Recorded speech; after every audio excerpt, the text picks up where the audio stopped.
안녕하세요 여러분, 공부할 랩의 박민혜입니다. 이번 시간에는 잠재 프로파일 분석에 대해 알아보겠습니다. 회귀 분석이나 구조방정식 모형 분석 방법은 변수의 평균적인 특성이나 변수와 변수 간의 관계를 하나의 요약치로 설명하는 변수 중심 접근법을 따르고 있습니다. 하지만 실제 사례에서는 케이스별, 즉 사람에 따라 변수의 특성이나 변수 간의 관계가 다양한 패턴으로 나타날 수 있겠죠. 조금 더 이해하기 쉽도록 예를 들어서 설명해 볼게요.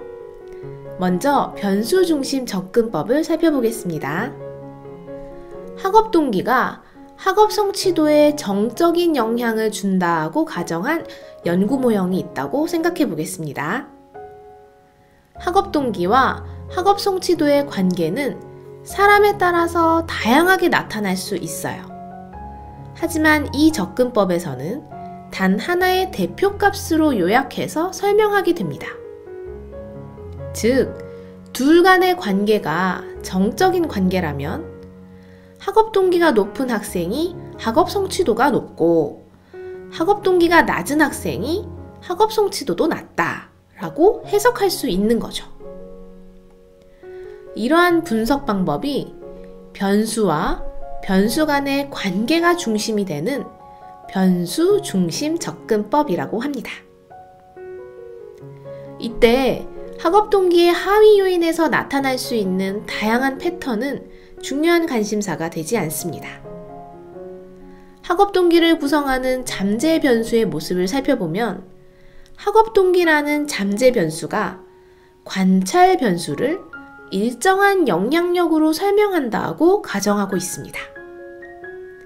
즉, 학업 동기가 높으면 각 관찰 변수가 일정하게 모두 높고 학업 동기가 낮으면 각 관찰 변수가 일정하게 모두 낮은 모습을 설명하는 거죠. 그렇지만 실제로 학업 동기에는 내재 동기, 외재 동기, 무동기 등 다양한 특성이 있습니다.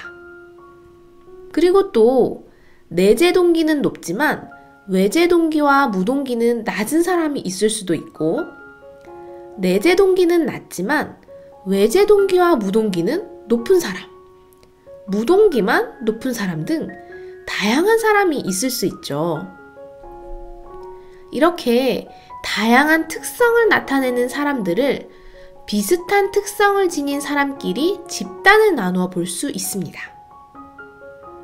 이처럼 개인의 특성에 관심을 가지고 접근하는 방식을 사람 중심 접근법이라고 합니다.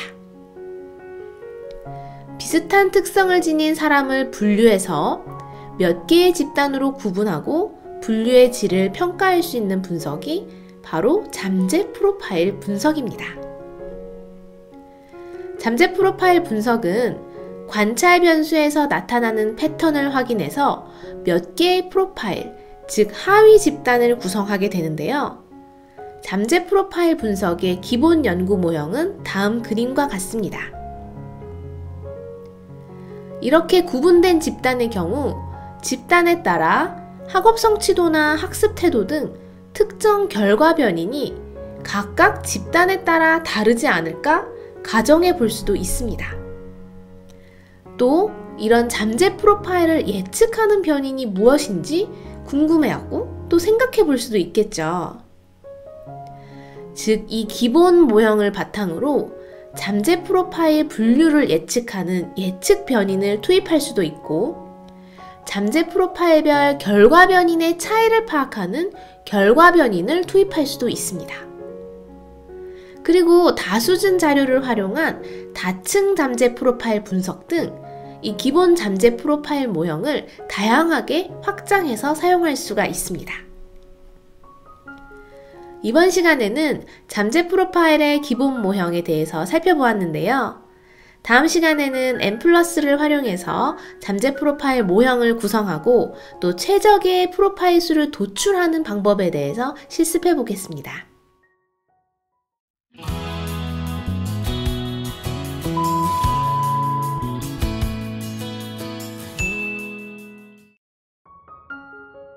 안녕하세요 여러분, 공부할 랩의 박민혜입니다.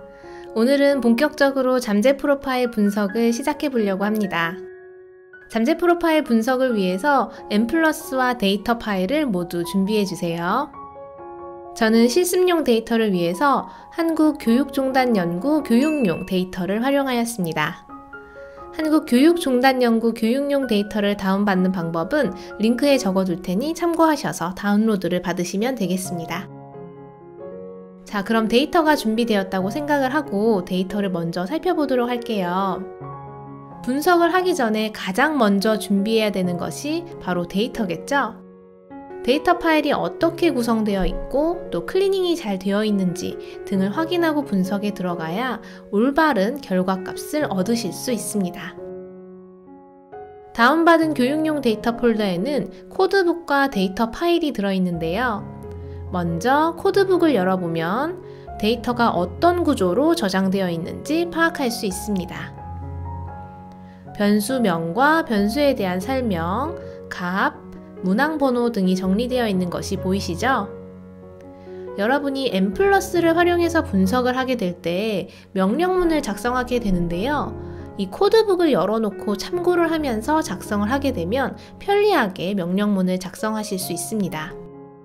실습용 데이터에는 학생 아이디, 학교 아이디, 성별, 자기개념 30문항, 통제기대 4문항, 자기효능감 15문항, 과목별 수업이해도 3문항, 과목별 성취도 등이 포함되어 있습니다. 데이터 파일은 CSV와 SAV 형식으로 제공하고 있는데요. M+에서 SAV 파일은 열 수 없기 때문에 우리는 CSV 파일로 실습을 해보도록 하겠습니다. 데이터 파일은 학생용 데이터와 학교용 데이터로 구분이 되어 있어요. 그리고 Y1에서 Y3까지 3차년도 데이터로 구성되어 있습니다. 그런데 데이터를 가만히 살펴보시면요. -1이 눈에 띄어요. CSV 파일 같은 경우 필터를 걸어서 확인하셔도 되는데요. 설문조사에서 피험자가 응답을 하지 않았거나 마킹을 잘못한 경우, 응답 내용 없음을 표시하기 위해서 응답 범주에 포함되지 않는 특이한 값을 입력해 두게 됩니다. 예를 들면 데이터에 따라서 -1, 9, 99, 999 등 다양한 값이 결측치로 지정될 수 있습니다. 여기서는 -1로 결측치 값을 지정한 거죠. 정의적인 영역 문항은 1에서 5점 또는 1에서 4점, 성취도는 0에서 100점 등으로 입력하였기 때문에 이렇게 -1은 잠재 프로파일 분석에 포함시키면 안 되는 값이에요. 따라서 M+에서 결측치 처리를 해야 된다는 것을 잊지 마세요. 지금 우리가 활용하려는 변수들 중 성별과 자기보고식으로 측정한 정의적 영역 문항은 모두 1에서 5점 또는 1에서 4점 등으로 응답이 되어야 됩니다. 그런데 -1과 0이 포함되어 있기 때문에 Ctrl H를 활용해서 -1과 0을 999로 바꾸어 주도록 하겠습니다.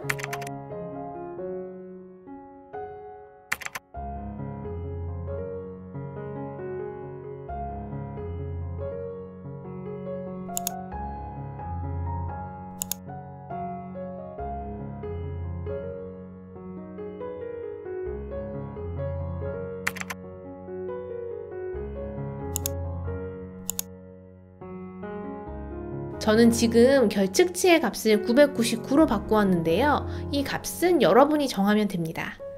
그리고 해석의 편의성을 위해서 1과 2로 코딩되어 있는 젠더의 변인의 2를 0으로 바꾸어 주겠습니다. 자, 그럼 분석을 위한 데이터 준비가 끝났습니다. 이제 여러분이 찾기 쉬운 경로에 폴더를 하나 만들고 데이터 파일의 이름을 지정해서 저장하시면 됩니다. 이 데이터 파일을 바탕으로 잠재 프로파일 기초 모형 분석을 본격적으로 시작해 보도록 하겠습니다. n+를 실행해 볼게요. n+를 실행하면 인풋 화면, 즉 흰색 바탕이 뜨는데요. 파일, Save As를 클릭해서 데이터 파일이 있는 폴더에 저장을 합니다. 이때 인풋 파일과 데이터 파일이 한 폴더에 있으면 데이터 명령문의 경로를 생략해도 되기 때문에 간단하게 작성할 수 있다는 장점이 있어요. 그리고 데이터 명령문에는 데이터 파일의 이름과 확장자명을 입력합니다. 다음 베리어블 명령문에는 데이터 파일에 포함된 변수명을 모두 기록해 주시고요. use variable 명령문에는 분석에 포함될 변수명을 선별해서 기록하시면 됩니다.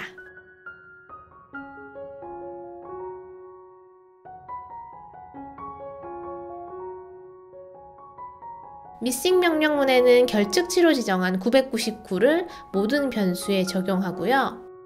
classes 명령문에는 잠재 프로파일 수를 1개에서 점차 늘려주면서 분석을 하시면 됩니다. define 명령문에는 새로운 변수를 만들거나 표준화하는 등 변수 계산식을 입력합니다. 지금 제가 define에 작성한 코드는 변수의 평균을 계산한 다음 use variable에 새로운 변수를 입력한 모습이에요. analysis 명령문에는 타입을 믹스처로 지정하고 start나 lrt start 등을 지정합니다. 모델 명령문은 LPA 기초묘형에서는 지정하지 않기 때문에 생략해도 됩니다. output 명령문은 상대적 합도 지수인 LMR, LRT, BIRT를 산출하기 위해서 테크11 그리고 테크14를 입력하겠습니다. 마지막으로 플롯 명령문은 프로파일 그래프를 그리기 위해 작성하는데요. 타입을 플롯3로 입력하고 시리즈를 지정합니다. 시리즈 뒤에 있는 별표 표시는 그래프 X축을 정수 단위로 자동으로 지정하라는 명령어예요. 그럼 전체 명령문을 한번 쭉 살펴보도록 할게요.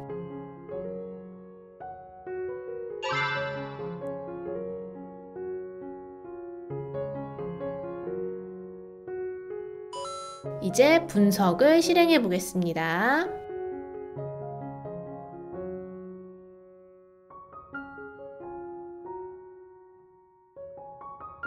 아웃풋 파일을 보시면요. 인풋 명령문에 구성한 신텍스가 먼저 나오고 다음 데이터나 모형에 대한 경고가 뜹니다. 우리도 몇 가지 경고 문구를 발견할 수 있는데요. 같이 한번 살펴보겠습니다. 첫 번째 경고는 관찰 변수 간의 공분산이 설정되지 않았다는 경고예요. 모형 구성에서 관찰 변수 간 공분산 설정을 하지 않았기 때문에 이 부분은 넘어가도 되겠습니다. 그리고 다음은 모든 값이 결측치인 케이스가 73개 발견되었고 분석에 포함되지 않는다는 경고입니다. 밑으로 내려와서 이 부분을 보시면 아까 인풋 명령문에서 스타트를 110으로 지정을 했었어요. 언펄터치로 되어 있는 시드를 디폴트로 99개의 랜덤 스타트를 생성해서 최대 오도를 확인한 결과가 10개 산출된 건데요. 정상적으로 추정이 되었을 경우 로그라이클리 후드 값이 모두 같은 값으로 산출되는 것을 보실 수가 있습니다.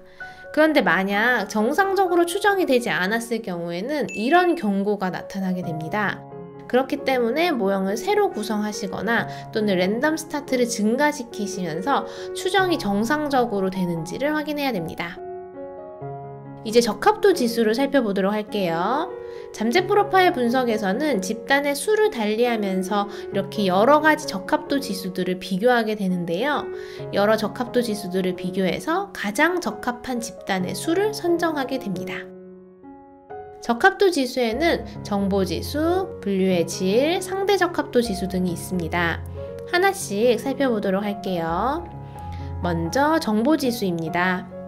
정보지수에는 AIC, BIC, SABIC 등이 있는데 일반적으로 수치가 작은 모형을 선택합니다. 화면을 보면 수치들을 확인할 수가 있죠. 다음으로 분류율입니다. 잠재 집단, 클래스별 인원 비율을 확인합니다. 만약 5% 미만인 클래스가 있을 경우에 이 집단이 오차로 인해서 분류된 것인지 정말 유의한 집단인지 파악해 볼 필요가 있습니다. 다음으로 분류의 질이에요. 엔트로피가 1에 가까울수록 분류의 질이 좋다고 판단을 합니다. 보통 0.6 이상의 경우 보통, 0.8 이상이면 좋은 값이라고 해석을 합니다. 마지막으로 상대적합도 지수를 살펴볼게요. 테크 11에 의해 산출되는 LMR, LRT, 테크 14에 의해서 산출되는 BLRT의 p-밸류로 모형을 선택합니다. 여기에서 영가설은 프로파일의 수가 k-1개인 모형과 k개의 모형의 적합도 차이는 없다는 것이에요. 따라서 p-밸류가 0.05 미만으로 산출이 되면 영가설을 기각하고 프로파일의 수가 k개의 모형을 선택하는 근거로 활용하게 됩니다. 이처럼 정보지수, 분류의 질, 상대적합도지수, 분류율을 종합적으로 고려를 해서 최적의 프로파일 수를 결정하게 됩니다. 지금 저는 프로파일의 수를 2개로 지정해서 예를 보여드렸지만 프로파일 수를 1개에서부터 점차 늘려가면서 나온 수치들을 표에 정리를 하면 모형 비교가 더욱더 쉽겠죠. 화면을 보면 지금 적합도를 정리해 놓은 것을 확인할 수 있으시죠? 이 적합도 결과값을 보고 종합적으로 판단을 해서 최적의 프로파일 수를 3개로 정했습니다. LPA 결과 기록 서식 파일을 링크로 걸어둘 테니 활용하시면 되겠습니다. 3개로 결정한 최종 프로파일 모형의 클래스별 추정 평균과 분산을 확인해 보겠습니다. 그리고 각 프로파일별 특성을 시각적으로 확인하기 위하여 그림으로 나타낼 수도 있습니다. 메뉴, 플롯, 뷰 플롯을 클릭하거나 상단 메뉴바에 꺾은 선 그래프 아이콘을 클릭하면 선택창이 뜹니다. 이렇게 창이 뜨면 이 메뉴를 선택하시고요. 뷰, OK를 클릭하면 됩니다. 3개의 프로파일이 그래프로 표현되었어요. 시각적으로 나타내니 훨씬 더 이해하기가 쉬우시죠?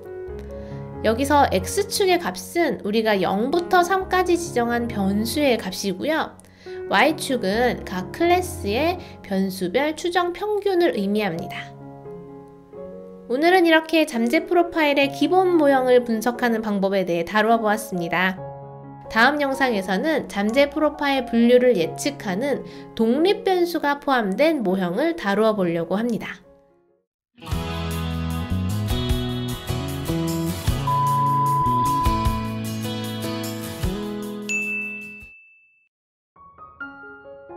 안녕하세요 여러분, 공부할 랩의 박민혜입니다.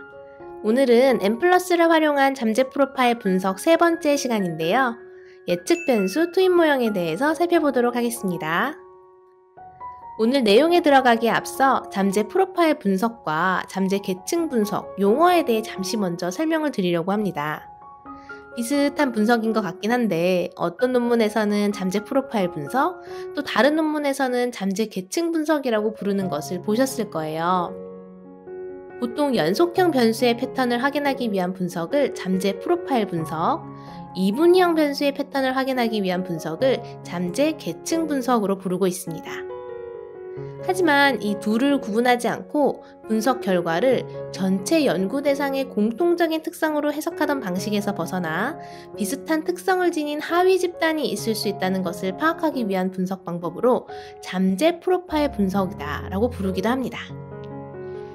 잠재 계층 분석 방법에 대해서는 이후 실습 영상에서 다시 다루도록 할게요. 오늘 우리가 살펴볼 내용은 크게 2가지입니다. 잠재 프로파일 분석을 통해 클래스가 나눠졌다면 그 클래스를 예측하는 변수들은 무엇인지 궁금할 텐데요. 그래서 오늘 첫 번째로 잠재 프로파일 분석에서 예측 변수를 투입해서 분석하는 방법 2가지에 대해서 살펴보려고 합니다.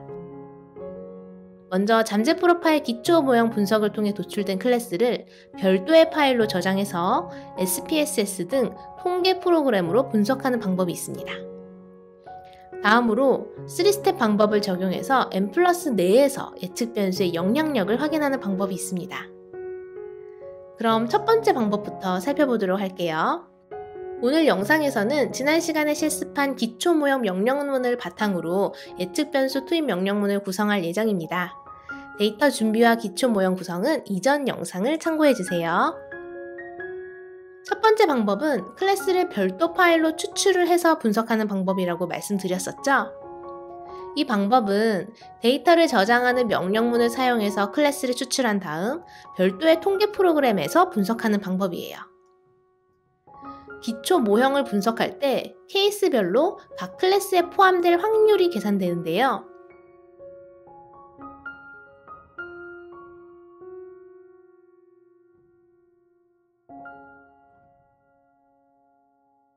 각각의 케이스는 가장 큰 확률로 계산된 클래스로 강제 할당되어 파일로 저장됩니다.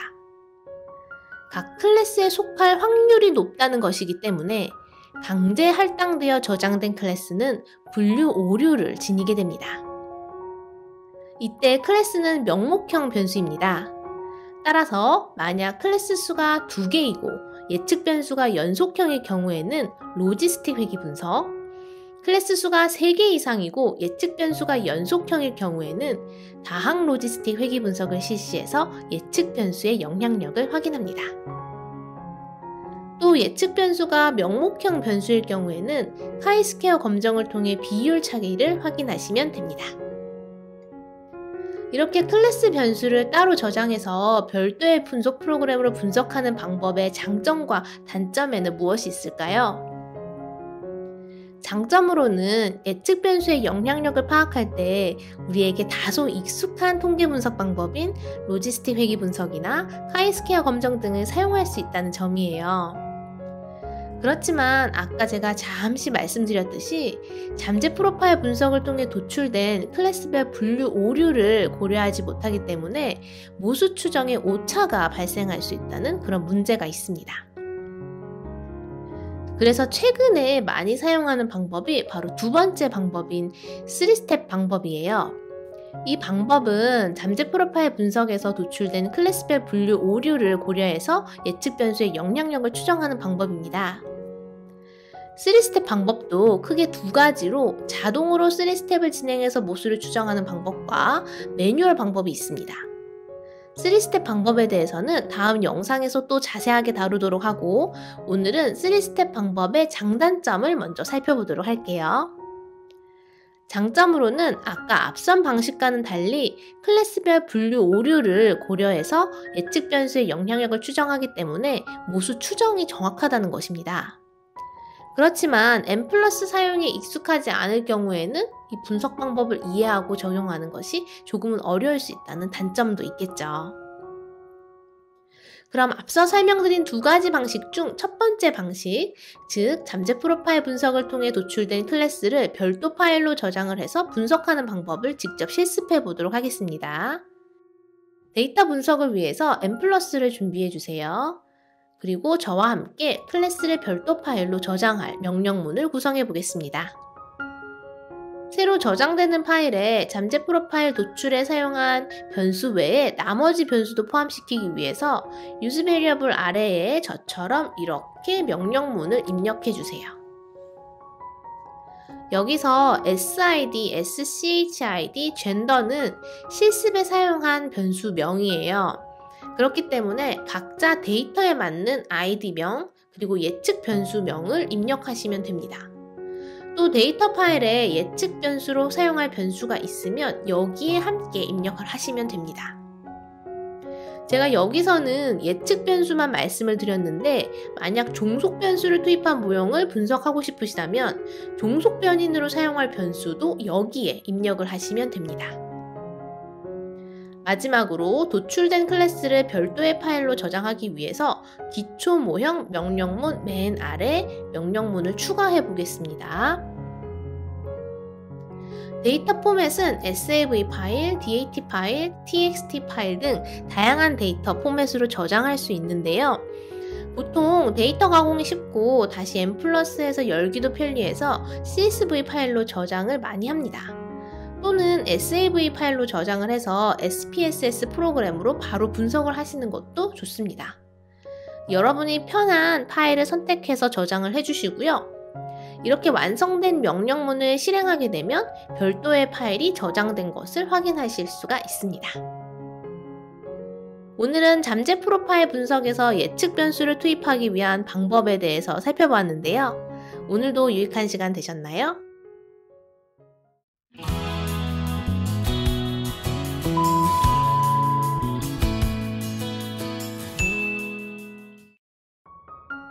안녕하세요 여러분, 공부할 랩의 박민혜입니다.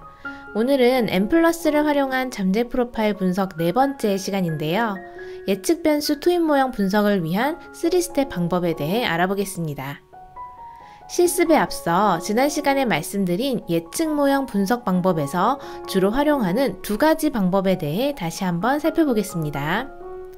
첫 번째 방법은 잠재 프로파일 기초 모형 분석을 통해 도출된 클래스를 별도의 파일로 저장하고 SPSS 등과 같은 통계 프로그램을 활용해서 분석하는 방법이었어요. 두 번째 방법은 이번 시간에 실습하게 될 3스텝 방법을 적용해서 M+ 내에서 예측 변수의 영향력을 확인하는 방법입니다. 첫 번째 방법은 분류 오류를 고려하지 않고 예측 변인의 영향력을 파악하게 되기 때문에 오차가 커지는 단점이 있다고 말씀드렸죠. 3스텝 방법은 이를 보완한 방법으로 잠재 프로파일 분석에서 도출된 클래스별 분류 오류를 고려해서 예측 변수의 영향력을 추정하기 때문에 보다 정확한 모수 추정이 가능합니다. 3스텝 방법을 단계별로 설명드릴게요. 먼저 첫 번째 스텝은 기초 모형을 활용해서 잠재 프로파일을 도출하는 단계입니다. 이때는 잠재 프로파일을 구성하는 지표 변수 외에 예측 변수나 결과 변수를 투입하지 않은 기초 모형만으로 분석을 실시합니다. 결과에서 도출되는 클래스별 정보 지수, 분류율, 분류의 질, 상대 적합도 지수 등을 파악해서 최종 클래스 수를 결정하는 단계입니다. 두 번째 스텝에서는 잠재 프로파일 분류와 예측 변수 투입을 독립적으로 시행하게 되는데요. 아무런 조치 없이 기초 모형에 예측 변인을 투입하게 되면 클래스 분류가 달라질 가능성이 있기 때문에 보조 변수로 예측 변수를 지정하여 예측 변수의 투입이 클래스 분류에 영향을 미치지 않도록 조치를 해줍니다.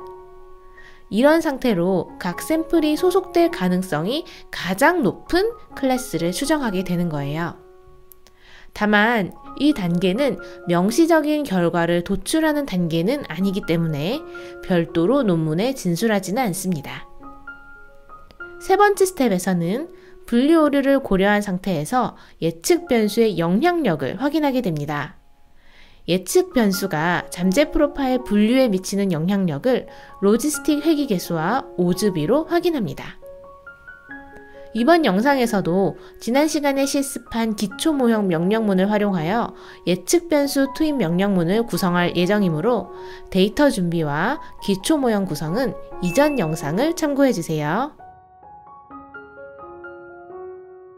먼저 데이터 분석을 위해서 M+를 준비해주세요. 그리고 저와 함께 3스텝 방법으로 예측 변인이 잠재 프로파일 분류에 어떤 영향을 미치는지 확인해 보겠습니다. 기초 모형 분석을 통해 3개의 클래스가 최적의 프로파일 수라는 것이 확인되었죠? 다음으로 예측 변인을 투입하려고 하는데요. 통계 분석을 할 때는 항상 변수의 특성을 먼저 확인한 후 분석을 하는 것이 시행착오를 줄일 수 있다는 점 꼭 기억해 두세요. 예를 들어 예측 변수로 성별을 사용하려고 하는데 확인해보니 남자는 1, 여자는 2로 코딩이 되어 있습니다. 정확한 해석을 위해서는 여자를 0으로 코딩을 변경하는 것이 좋습니다. 데이터 파일을 다시 만들어서 분석해도 좋지만 M+ 명령문을 사용해서도 코딩 변경이 가능하다는 것을 보여드리기 위해서 여기서는 define 명령문을 활용해 보겠습니다. 기초 모형을 구성할 때 데이터에 포함된 성별 변수를 젠더라고 명명했습니다. 젠더의 코딩을 변경하기 위하여 gen이라는 새로운 변수를 생성하여 use variable에 입력하겠습니다. 그리고 define 아래에 젠더에 포함된 값에 따라 젠더가 1이라면 gen, 즉 죄는 1, 젠더가 2라면 죄는 0으로 코딩을 변경하는 명령문을 추가해 줍니다. 이제 분석을 할 때는 1과 2로 코딩된 젠더 변수 대신 1과 0으로 코딩된 gen 변수가 사용될 것입니다. 그리고 이 변수를 예측 변수로 활용하기 위해서 다음과 같은 명령문을 입력해 주세요. 클래스 수에는 기초 모형에서 산출한 최적의 클래스 수인 3을 입력합니다. 전체 명령문을 살펴볼게요. 이 명령문으로 분석을 실행하면 3스텝이 자동으로 실행되어 분석 결과를 계산해 줍니다. 그럼 결과를 살펴보겠습니다. 클래스 수가 3개이기 때문에 예측 변수의 영향력은 다항 로지스틱 회귀 개수를 해석하는 방식으로 해석하시면 됩니다. 먼저 유의한 경로를 찾아보겠습니다. 클래스 3을 참조 집단으로 두고 클래스 1과 비교한 결과를 살펴보니 성별의 영향력은 통계적으로 유의하게 나타났네요. 부호가 마이너스인 것으로 보아 남학생일 경우 클래스 1보다는 클래스 3에 속할 가능성이 높다는 것을 알 수 있습니다. 클래스 3을 참조 집단으로 두고 클래스 2를 비교 집단으로 두었을 때도 마찬가지 결과입니다. 그 아래의 결과들을 살펴보면 참조 집단을 클래스 1로 했을 경우, 클래스 2로 했을 경우의 결과도 제시되어 있으니 천천히 찾아보세요. 물론 오주비도 참조 집단 설정에 따라 확인할 수 있으니 이것을 찾아서 논문에 기록하시면 됩니다. 결과 해석은 학술지 논문이나 또는 지도교수님 지도 스타일에 따라서 조금씩 표현 방식의 차이가 있을 수 있으므로 여기서는 상세히 다루지는 않았습니다. 이번 시간에는 잠재 프로파일 분석에서 예측 변수를 투입하기 위한 방법에 대해서 살펴보았는데요. 다음에는 결과 변수 투입 모형에 대해서 실습해 보도록 하겠습니다.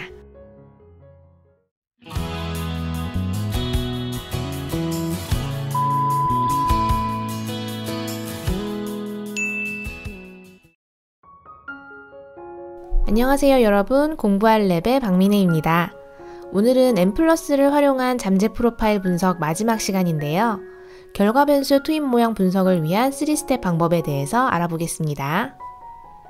실습에 앞서서 3스텝 잠재 프로파일 분석 방법을 전체적으로 살펴보면서 오늘 할 내용도 함께 말씀드릴게요.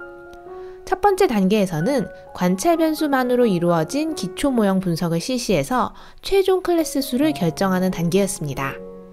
만약 오늘 분석할 결과 변수나 지난 시간에 다루었던 예측 변수 같은 다른 변수들을 여기서 투입하게 되면 클래스 수 분류에 영향을 미치게 됩니다. 또 패턴의 분류가 다르게 나타날 수도 있기 때문에 기초 모형으로만 꼭 분석을 실시해야 되는 것을 잊지 마세요. 두 번째 단계에서는 소속될 가능성이 가장 높은 잠재 계층을 추정하는 단계입니다. 이때 보조 변수로 분석하고 싶은 변수를 지정하게 되는데요.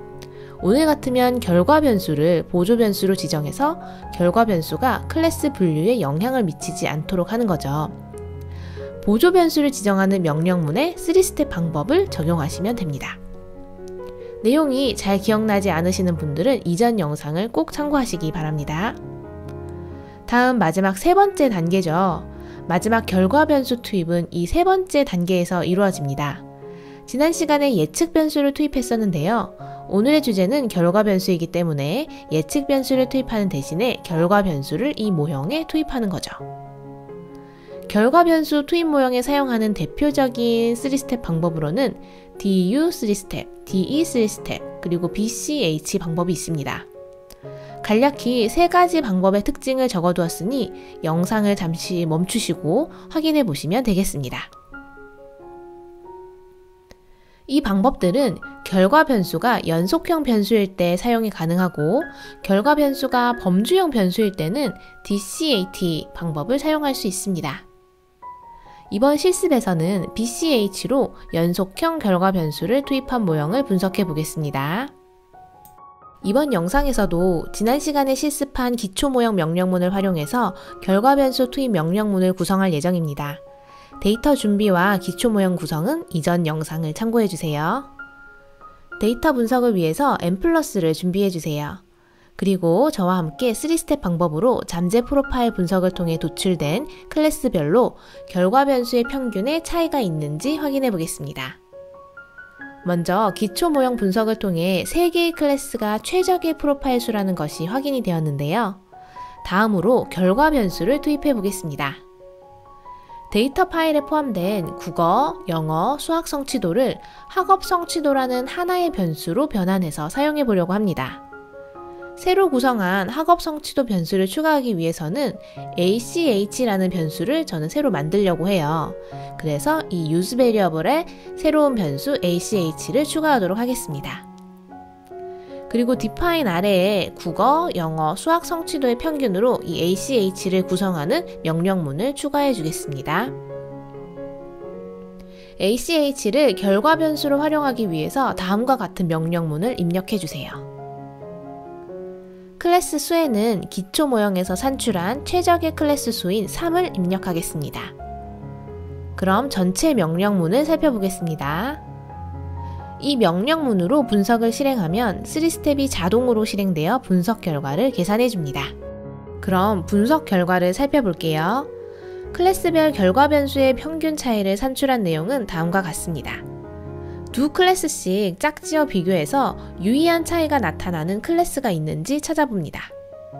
클래스 1과 2, 그리고 클래스 2와 3, 각각 모두 통계적으로 유의한 차이가 있는 것으로 나타났습니다. 기초 모형 분석에서 확인했듯이 클래스 1은 모든 정의적 특성이 낮은 집단이었는데요. 학업 성취도 또한 가장 낮은 모습입니다. 반면 클래스 3은 모든 정의적 특성이 높은 집단으로 학업 성취도도 가장 높습니다. 클래스 2는 중간 정도의 정의적 특성과 학업 성취도를 지닌 집단이죠. 여기서 세 집단 간의 평균 차이를 두 집단씩 나누어 비교하게 되면 일종 오류가 증가할 가능성이 있습니다. 따라서 이 p-value를 교정할 필요가 있는데요. 세 집단일 경우 유의 수준 0.05를 3으로 나누어 0.017 수준으로 교정한 p-value를 활용해서 해석하는 것이 좋겠습니다. BCH, DU3스텝, DE3스텝의 결과를 비교한 내용은 블로그에 작성해 두었으니 영상 아래 본문의 링크를 통해서 살펴보시기 바랍니다. 마지막으로 예측 변수와 결과 변수를 한 모형에 투입해서 분석할 수도 있습니다. 지금까지 실습한 내용과 함께 추가적인 설명을 덧붙여 별도의 교재나 온라인 또는 오프라인 세미나 등을 통해서 소개해 드리도록 하겠습니다. 그리고 0과 1로 구성된 이분형 변수로 클래스를 분류하는 잠재 계층 모형 분석 방법에 대해서는 블로그에서 자세히 다루려고 하니 저희 스터디랩 블로그도 많이 활용해 주세요. 다음 편에서는 다른 논문 통계 분석 방법을 또 소개해 드릴 예정이니 많은 관심 부탁드립니다. 오늘도 좋아요와 구독 잊지 마세요.